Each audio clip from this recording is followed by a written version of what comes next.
G'day viewers, welcome back to another video. I went to a rubbish tip today, which some of you may know as a refuge centre or a recycling centre or a waste disposal centre, and they had a massive big steel bin for e-waste, and I said to them, how much do you charge for your towers? And she said, well, what do you think they're worth? And I said, well, most of them have got the guts ripped out of them already, which one or two were, but most of these are all intact. And she said, I'll just take them. I said, so I can load up my ute? She goes, yeah, whatever. So I've got 1, 2, 3, 4, 5, 6, 7, 8, 9, 10 towers.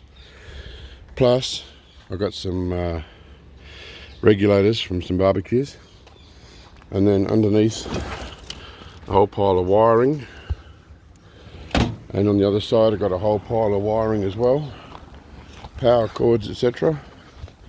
Big stack of power cords, which will pay for my diesel to get there and back, all for free. Not a bad haul, eh? And in here there's a whole pile of heat sinks and copper, so I'll get the aluminium off those, and some hard memory sticks, all of this for free. So I just thought I'd show you. Alright, thanks for watching, see ya.